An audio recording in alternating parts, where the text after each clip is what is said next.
Welcome to another week of the weekly Rummage sale movies thing, where every week I find 5 random movies at Rummage sales and I watch them back to back in random order and then talk about them. And the 5 movies that I picked today, and I'd just like to remind that these movies are picked random, even though there's a little bit of a coincidence here. The first movie I've got is The Tormentors, and then Confidence,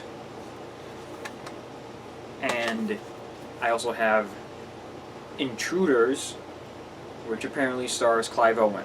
So this is now the 3rd Clive Owen film that I've seen in like 4 weeks of doing this. So that's kind of interesting. And then next I have, what is this? The Escape of Prisoner 614. Got Ron Perlman in, apparently. And then last, but certainly not least, I have Hatchet III. And I'm curious as to if I need to see the first 2 Hatchet movies to understand the story of Hatchet III, because I have not seen the first 2 Hatchet movies. I didn't know there were any Hatchet movies, let alone 3 of them. So this is interesting. And this is apparently uncut and unrated. So I'm gonna go pick a random order to watch these, and then I'll be right back. Okay, so I'm back. I just watched all 5 of those movies in random order. It was mostly random order because I needed my computer to be doing other things, and 3 of these movies also happen to be on Amazon Prime, which I also have. So I figured I randomly selected the 3 that were on Amazon Prime, so it's mostly random. But the first I ended up watching was actually Hatchet III. Now, as I mentioned, I had not seen the first 2 Hatchet movies, but based on this movie, I can actually pretty much guess what happened in the first 2 Hatchet movies, because there's very much like a scene where they're describing, like, this is what happened in the first movie and this is what happened in the second movie without saying movie, because I'm guessing Danielle Harris is in all 3 of these, and because they're like, the cop is talking to her and he was like, so first you went out to go look for the guy, and then the next day you came back. So it's like, I assume the second day is the second movie, so this would be like the 3rd day. And this was okay. The big thing I noticed that was weird, the thing that glared out to me the most, is when you're watching horror movies, you expect a level of stupidity from the victims.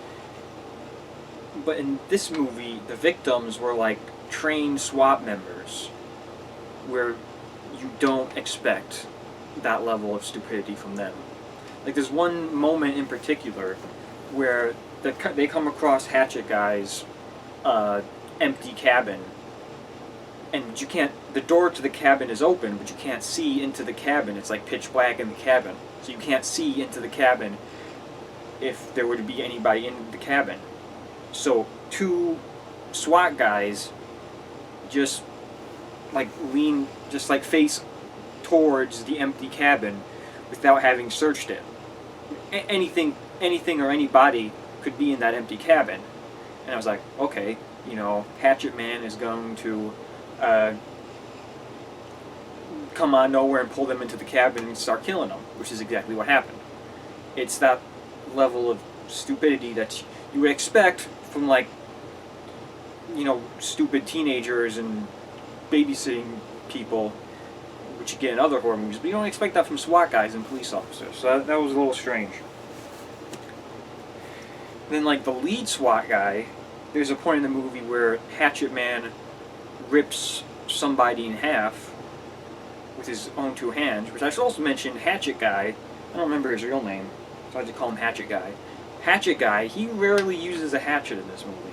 I think he kills like one person with a hatchet, or one or two. One guy he kills with a hatchet kind of comes out of nowhere. I'm thinking maybe he was like from another movie and managed to survive somehow, only to get killed in this movie. I don't know. But anyway, so there's the lead SWAT guy, and Hatchet Man kills a SWAT member by ripping him in half with his bare hands. So lead SWAT guy decides that his best course of action is to get into a fist fight with Hatchet Man, which of course this doesn't end well. So I don't really understand. Then there was a weird thing, like they're talking about how one of the bodies looked like another person who was there. I guess there was something, probably like actors having multiple roles in the thing or something. One of the guys from Lost was in it. Frogurt was in it. He was like the first to die, I think. Spoilers. Now, next, I ended up watching Intruders. This is the third Clive Owen film that I've seen in like 4 or 5 weeks just by doing these. So I'm really getting up there with my Clive Owen filmography. Now this was okay. This was pretty good. The thing I would say about this is this is a type of movie I see a lot, but I haven't seen a lot of. And what I'll say by that is this is like your stereotypical, I want to say mid-2000s horror movie kind of. I see trailers for movies like this all the time, but I don't watch those movies, so. Like there's specifically a scene in this movie where like a character's laying on bed and they're looking up and water's dripping down on them from the ceiling. That happens in all those movies. You know, every trailer I've seen for like a mid-2000s horror movie has water dripping from the ceiling. That's just like a thing that happens in all this stuff.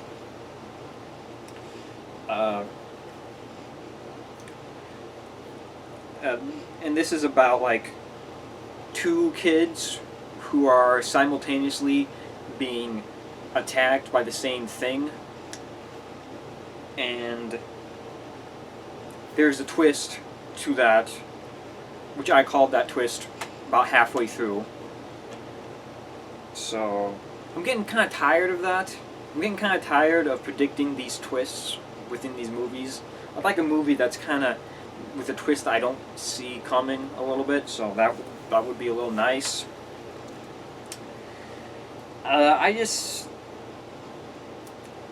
It didn't leave much of an impact on me. I mean, not really horror either. It's more like suspense, psychological, whatever. But I don't know. I guess it's something that, even though I know this is a generic type of movie, I haven't seen any other movies like this, so I guess that makes it a little better. Even though I know there's like 20 other movies just like this, I haven't seen any of those other 20 movies I like. So, whatever. Next, I watched The Escape of Prisoner 614. Now this is probably, of all the movies I've done, this probably doesn't fit my criteria as much as the other ones. I think this was made last year. Stars Ron Perlman, but it doesn't really star Ron Perlman. He's like an Ron Perlman. He's a secondary character. It also stars Martin Starr from Freaks and Geeks fame, but he's not that big of a name, so I feel like that's okay. And I don't know about this movie. It's like, I saw 2 other movies after this, so this isn't that fresh in my mind as some of these other ones. It's like it wasn't sure what it was or what it was doing. I mean, I guess it was supposed to be like a comedy, but it wasn't really all that funny. It's not like it wasn't. It's not like it's not funny. I just didn't see a lot of moments that would have been attempts at humor, even if they were failed or successful. You know, sometimes you'll find a comedy that's attempting humor but not successful. I didn't see, attempts. I didn't see a lot of attempts at humor, so I'm not sure if it was supposed to be a comedy. I was also kind of unclear about the time period this was supposed to take place. Wonder if this is supposed to be some period piece thing. I don't know. I feel like with this was somebody who thought they were going to have some independent film festival darling thing, and it didn't really turn out that way.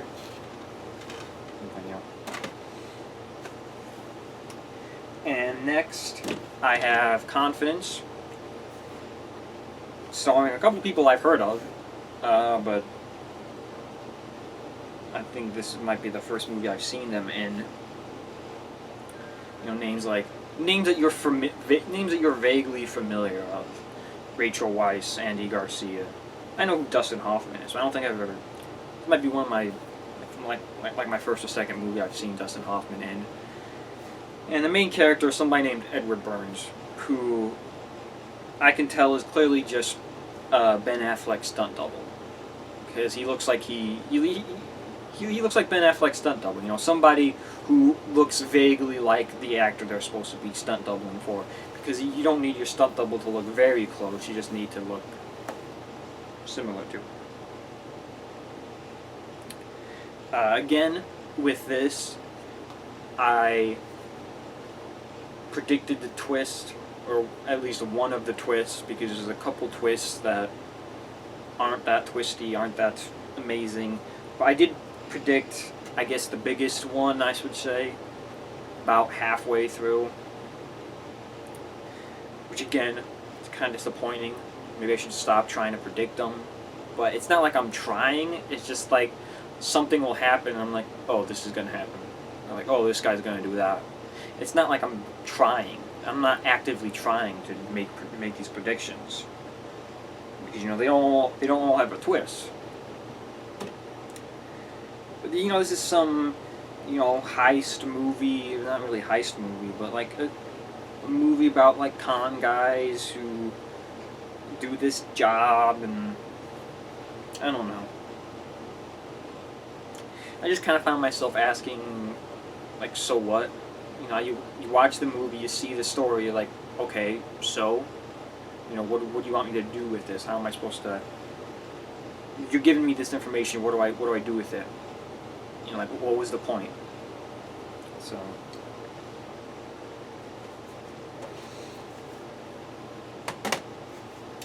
And then last but least, I have the Tormentors. Tormentors. Now this was made in the 70s, which I suppose is an era of filmmaking where anyone can make a movie about anything, starring anyone. This is about the Fourth Reich, which is a gang of which is like a bike gang.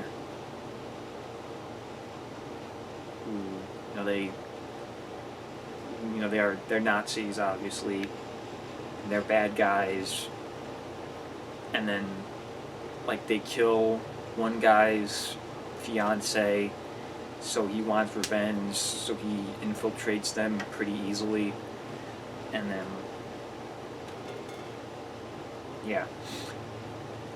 I mean, at this point I was checking out, because this wasn't all that interesting, wasn't all that exciting, it was pretty boring, didn't even have any background music. I just feel like this was probably pretty cheap to make, and I definitely want to stay away from 70s movies a little more. I don't think that's really what I'm going for. Definitely 80s and 2000s. This feels more like something Red Letter Media would watch. I don't want to be copying them too much, but this is a pretty obscure movie. Like, this doesn't even have a Rotten Tomatoes rating.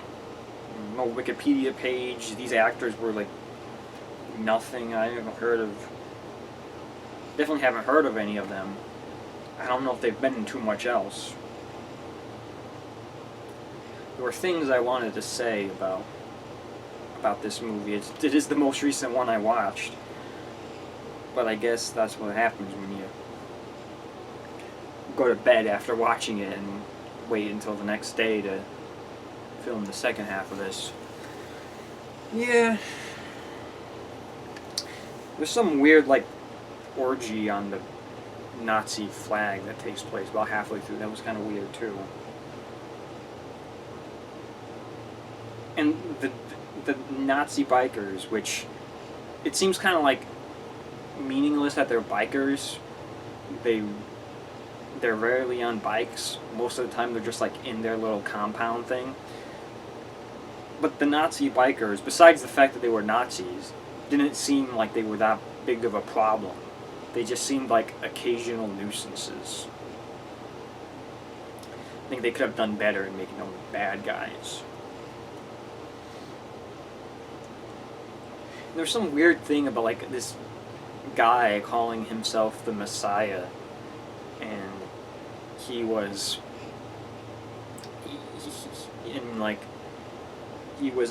appealing to the masses, and the Nazis didn't like that because the Nazis wanted the masses to come over to their side.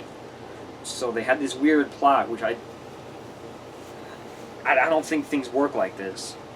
But their plot was one of the Nazis was going to disguise himself as a cop and shoot the guy who was calling himself the Messiah. And then the Nazis were going to step up and they were going to like talk about how sad it is that the Messiah died and how they're going to stand up against police brutality, and that would get all the kids to join the Nazis. It's weird. This almost is like it takes place in some weird alternate history where Nazi Germany only kind of happened or something and Christianity isn't a thing. Because at first I didn't think they were talking about like a different person calling themselves the Messiah, because they were like, he goes to this random guy we don't see again, he owns like a shop or something, and he's talking about like, oh, there's this person, they're worshiping this person called the Messiah, and they point to a Jesus Christ statue, and he's like, wait, has this guy not heard of Jesus? Does he not know what Christianity is or something? So, I don't know, I don't know if that was a statue based on the guy calling himself the Messiah, or if it was a statue based on Jesus Christ.